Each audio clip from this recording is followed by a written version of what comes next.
សួស្តីអ្នកនរគ្នាឥឡូវនៅក្នុងវីដេអូនេះខ្ញុំចង់និយាយតាក់ទងជាមួយនឹងអ្នកដែលធ្វើ YouTube បរាជ័យជាមួយ YouTube នោះ3ប្រភេទតើមានប្រភេទអីខ្លះសម្រាប់អ្នកដែលគាត់បរាជ័យជាមួយ YouTube នឹងហើយខ្ញុំនឹងបង្ហាញពីមូលហេតុនិងបង្ហាញពីមធ្យោបាយដែលអាចធ្វើឲ្យគាត់ជោគជ័យជាមួយ YouTube បានអញ្ចឹងអ្នកដែលបរាជ័យជាមួយ YouTube ប្រភេទទី1គឺថាតាំងពីធ្វើ YouTube មិនដែលស្គាល់ថាអ្វីទៅ 1000 Subscriber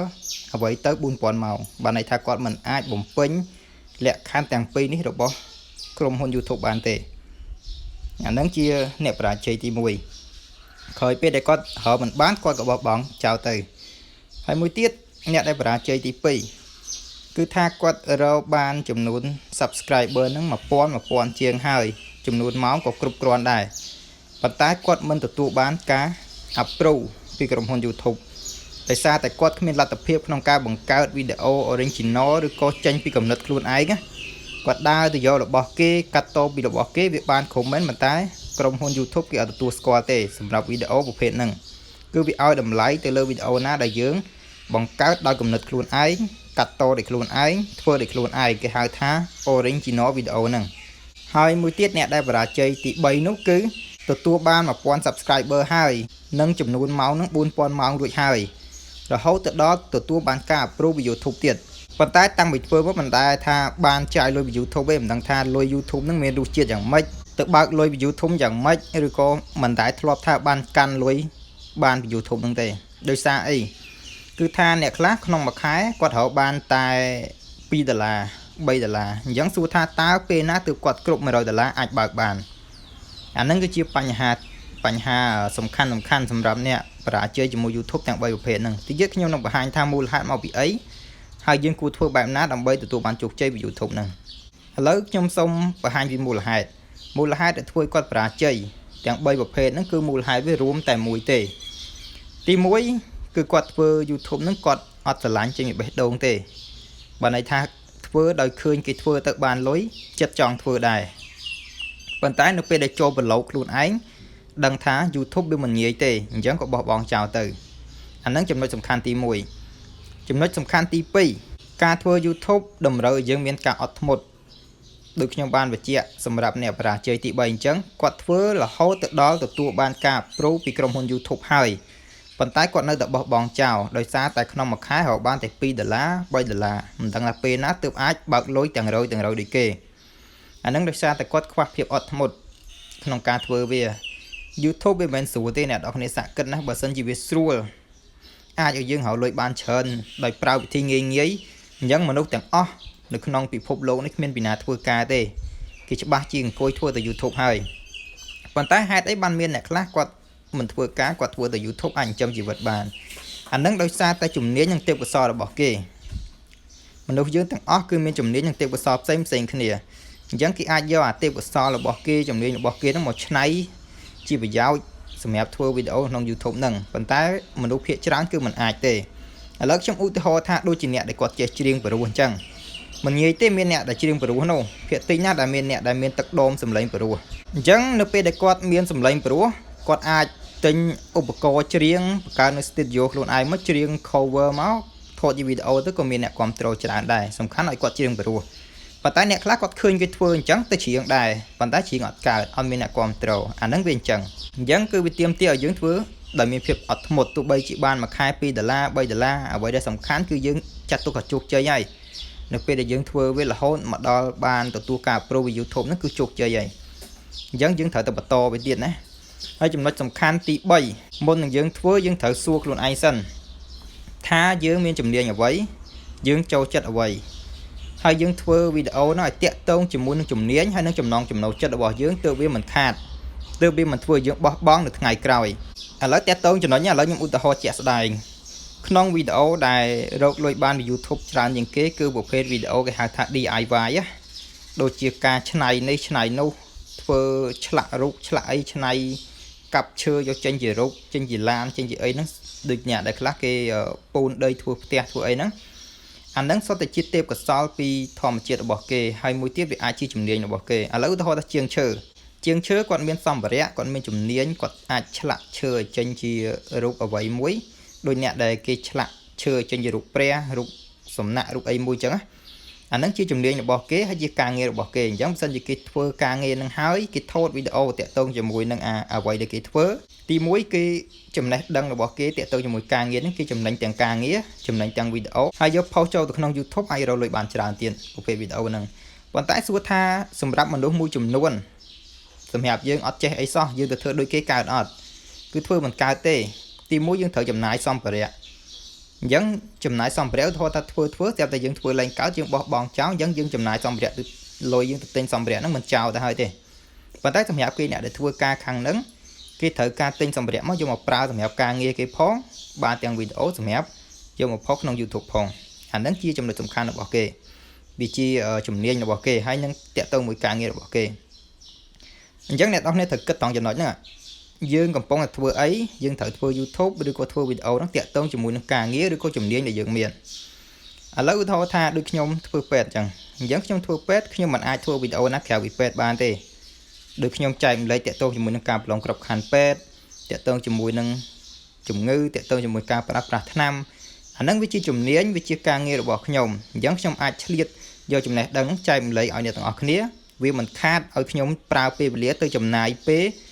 បង្កើតវីដេអូផ្សេងក្រៅពីហ្នឹងអាហ្នឹង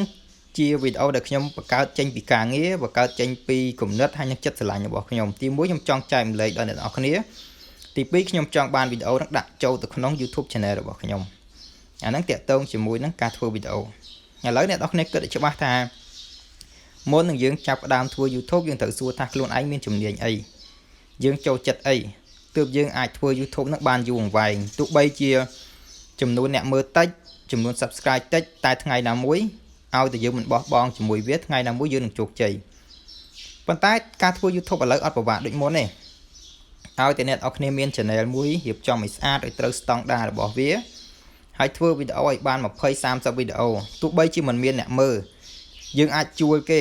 តម្លៃប្រហែលជាខ្ទង់ចំណាយ$100ចោលបាន1000 subscriber ហើយបាន4000ម៉ោងទៀតអញ្ចឹងយើងអាចគ្រប់គោលការណ៍របស់ក្រុមហ៊ុន YouTube គឺយើងជួលគេប្រម៉ូទឥឡូវគឺវាស្រួលអញ្ចឹងប៉ុន្តែគុណសម្បត្តិនៃការជួលគេប្រម៉ូទហ្នឹងទី1ធ្វើឲ្យយើងគ្រប់គោលការណ៍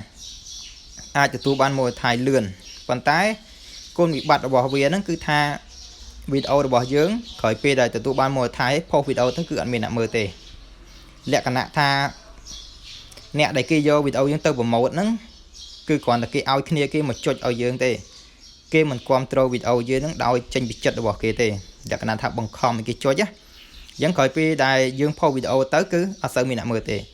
អ្នកខ្លះគាត់មាន Subscribe រហូតដល់ 10k ជាងដូច channel ខ្ញុំអញ្ចឹងវាអាស្រ័យលើវីដេអូសម្រាប់ channel ខ្ញុំ channel វីដេអូខ្លះខ្ញុំធ្វើយូរហើយ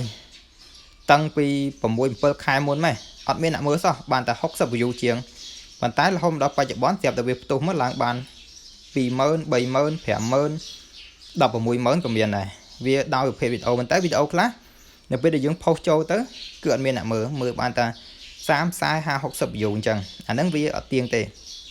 អាហ្នឹងវាអាស្រ័យទៅលើអ្នកដែលគេចង់ចេះចំណេះដឹងណាមួយគេសួរចោលអាចចំណេះដឹងដែលយើងធ្វើជាវីដេអូហ្នឹងអញ្ចឹងយើងព្យាយាមធ្វើវីដេអូណាដែលមានប្រយោជន៍ទើបយើងអាចទទួលជោគជ័យជាមួយ YouTube ហើយអ្នកដែលគេបានលុយច្រើនហ្នឹងអាហ្នឹងដូចលក្ខណៈថាគេថតជាកំ pl ែងអាហ្នឹងគេមានជំនាញកាត់តវីដេអូគេមានជំនាញដឹកនាំរឿងគេមានជំនាញនិពន្ធរឿងទើបគេអាចធ្វើបានបើសិនជាយើងអត់ចេះទេយើងគ្រាន់តែឃើញគេធ្វើអញ្ចឹងបានលុយច្រើនយើងទៅចាប់ផ្ដើមដូចគេគឺយើងនឹងបរាជ័យនៅថ្ងៃណាមួយឥឡូវត្រឡប់មកវិញមុនពេលដែលអ្នកនរគ្នាចង់ចាប់ផ្ដើមជាមួយនឹងវិស័យ YouTube នេះអ្នកនរគ្នាត្រូវសួរខ្លួនឯងថាតើខ្ញុំអាចធ្វើជាមួយវានឹងបានដែរឬទេហើយយើងសួរថាតើយើងស្រឡាញ់វាដែរឬទេមិនមែនគ្រាន់តែឃើញគេធ្វើបានលុយចង់ធ្វើដែរទេយើងត្រូវស្រឡាញ់សម្រាប់ខ្ញុំបទពិសោធន៍ផ្ទាល់របស់ខ្ញុំ YouTube ខ្ញុំបោះបង់វាចោល2ដងហើយប៉ុន្តែដោយចិត្តស្រឡាញ់ខ្ញុំចាប់ផ្ដើមធ្វើវាសាថ្មីរហូតមកដល់បច្ចុប្បន្ននេះខ្ញុំទទួលបានលុយពីវាបើកបានប្រហែល100ដែរទាក់ទងមួយ YouTube ហ្នឹងណាខ្ញុំធ្លាប់បោះបង់វាចោលដោយសារតែខ្វះខាតសម្ភារៈដូចជា computer ហើយដល់ពេលយើងមាន computer ហើយយើងខ្វះខាតចំណេះដឹងទាក់ទងជាមួយនឹងការកាត់តរូបភាពកាត់តវីដេអូអានឹងជាបញ្ហាធ្វើខ្ញុំបោះបង់វាចោលមួយសារប៉ុន្តែក្រោយមកទៀតដោយសារតែចិត្តស្រឡាញ់ខ្ញុំមានកុំព្យូទ័រហើយខ្ញុំចាប់ផ្ដើមរៀន Photoshop រៀនការកាត់តវីដេអូតាម Sony Vegas ចេះកាត់តវីដេអូចេះកាត់តរូបភាពហើយខ្ញុំចាប់ផ្ដើមធ្វើវាសាថ្មីខ្ញុំក៏ទទួលបានជោគជ័យរហូតមកដល់បច្ចុប្បន្ននេះឥឡូវខ្ញុំមាន channel 2ហើយខ្ញុំមានគម្រោងចង់ធ្វើ channel មួយទៀតប៉ុន្តែដោយសារតែខ្ញុំមានរវល់ការងារអញ្ចឹងប្រហែលជាមិនអាចទេមើលទៅបើដូចខ្ញុំប្រាប់ចឹង YouTube បើអ្នកនរគ្នាចង់ធ្វើអត់ពិបាកអីឥឡូវហ្នឹងយើងធ្វើឲ្យមាន channel មួយស្តង់ដាររៀបឲ្យស្អាតណាហើយកុំយកវីដេអូរបស់គេមកផុសព្យាយាមថតខ្លួនឯងគិតថាវីដេអូយើងមានចំណេះដឹងឲ្យយើងថតវីដេអូហ្នឹងទៅហើយយើងធ្វើការប្រម៉ូទជួគេប្រម៉ូទថាចំណាយ$100ចុះគឺអាចទទួលបានឲ្យ1000 subscriber និង4000ម៉ោងហ្នឹងក្រោយពេលដែលយើងទទួលបាន1ថៃបើឲ្យលុយឲ្យបានលុយតិចច្រើនអាហ្នឹងអាស្រ័យលើគំនិតដែលយើងបង្កើតវីដេអូទេអាហ្នឹងតើតើចំណុចហ្នឹងណាឥឡូវខ្ញុំឧទាហរណ៍មួយថាបើសិនជាយើងចង់ធ្វើ YouTube សម្រាប់អ្នកធ្វើស្រែចម្ការឧទាហរណ៍យើងឧទាហរណ៍ងាយយល់ណាអញ្ចឹងបើសិនជាគាត់ធ្វើស្រែចម្ការតើគាត់គួរធ្វើវីដេអូអីរាល់ថ្ងៃគាត់ធ្វើស្រែចម្ការគាត់ច្បាស់ជានៅជាមួយស្រែធ្វើស្រែធ្វើស្រូវអញ្ចឹងគាត់អាចធ្វើវីដេអូតាក់ទងជាមួយនឹងរបៀបធ្វើស្រែរបៀបមើលពូជស្រូវរបៀបសាបព្រុសស្រូវរបៀបច្រូតស្រូវយើងធ្វើអញ្ចឹងយើងគិតថាវីដេអូហ្នឹងអត់មានអ្នកមើលទេប៉ុន្តែពេលខ្លះមានអ្នកគេចង់ស្រាវជ្រាវពីចំណេះដឹងអស់ហ្នឹងគេអាចមើលវីដេអូយើងបានហើយមួយទៀតខ្ញុំធ្លាប់ឃើញវីដេអូមួយគេនិយាយពីការចិញ្ចឹមមាន់ការចិញ្ចឹមមាន់ក៏ដូចគ្នាដែរមាន់ជល់មាន់អីយើងអាចយកមាន់ហ្នឹងមកបង្ហាញថាមាន់ជល់គេមើលអញ្ចេះមាន់ប្រភេទនេះមាន់ចេះក៏មានអ្នកមើលច្រើនដែរផុសម្ដងតើ1ម៉ោង2ម៉ោងមានអ្នកមើលបាន 10-20k ច្រើនដែរអាហ្នឹងវាអាស្រ័យទៅតាមជំនាញរបស់យើងណាយើងចេះអីយើងធ្វើវីដេអូតាក់ទងជាមួយអាហ្នឹងទោះបីជាវាបានលុយតិចច្រើនវាអត់សំខាន់ទេសំខាន់គឺយើងច្នៃចំណេះដឹងច្នៃជំនាញការងាររបស់យើងហ្នឹងឲ្យចេញជាវីដេអូជៀសវាងទៅធ្វើវីដេអូខុសពីជំនាញខុសពីចំណូលចិត្តរបស់យើងបើសិនជាយើងធ្វើថ្ងៃណាមួយយើងនឹងបោះបង់ចោលវាហើយអញ្ចឹងអ្នកដែលធ្លាប់បរាជ័យជាមួយ YouTube អាចតាមដាន channel របស់ខ្ញុំទៅខ្ញុំនឹងព្យាយាមលើកទឹកចិត្តឲ្យបានច្រើនដោយសារតែខ្ញុំវាជាអ្នកធ្លាប់បរាជ័យជាមួយ YouTube ដែរប៉ុន្តែខ្ញុំស្រឡាញ់វាខ្លាំងប៉ុន្តែខ្ញុំធ្លាប់បរាជ័យជាមួយវាអានេះជាបទពិសោធន៍ជាក់ស្ដែងប៉ុន្តែរហូតមកដល់បច្ចុប្បន្ននេះខ្ញុំលែងបោះបង់ចោលហើយដោយសារតែខ្ញុំបានទទួលចំណូលពីវាហ្នឹងប្រហែល100ដែរអាចចាយបានណាអានេះដោយសារខ្ញុំអត់សូវមានពេលបើសិនខ្ញុំមានពេលវេលាច្រើនផុសវីដេអូឲ្យបានមួយថ្ងៃ2-3ធ្វើឲ្យបានជាប់លាប់អាហ្នឹងប្រហែលជាលុយអាចកើនជាងនឹងទៀតប៉ុន្តែសារខ្ញុំរវល់ការងារណាមួយខ្ញុំគិតថា YouTube មួយខែបាន100អីចឹងទៅហើយការងារយើងមួយខែយើងធ្វើបានច្រើនជាងនឹងយើងចំណាយពេលទៅលើការងារយើងវិញវាសំខាន់ជាងអាហ្នឹងយើងឆ្លៀតទៅយើងពេលតនេពេលណាយើងធ្វើពេលហ្នឹងទៅឥឡូវក្នុងវីដេអូហ្នឹងខ្ញុំមានប៉ុណ្ណឹងណាបើសិនជាមានចម្ងល់អ្វីអាច comment សួរក្រោមវីដេអូបានហើយបើសិនជាតាក់ទងជាមួយនឹងការបង្កើត channel ចង់ខ្ញុំបង្កើតឲ្យដូចខ្ញុំបានបញ្ជាក់ខ្ញុំយក channel មួយយកតម្លៃ$10ខ្ញុំបង្កើត channel ឲ្យស្អាតឲ្យមួយកាត់តរូបភាពកាត់តឲ្យដាក់នៅក្នុង channel ហ្នឹងឲ្យស្អាតឲ្យហើយមានចម្ងល់តាក់ទងជាមួយនឹងការធ្វើវីដេអូការផុសវីដេអូផុសអីហើយនឹងការរលុយហ្នឹងវាមិនម៉ាអាហ្នឹងអាចតាក់ទងសួរមកខ្ញុំបានទៀតណាអញ្ចឹងជាចុងក្រោយខ្ញុំសូមអរគុណសូមជម្រាបលា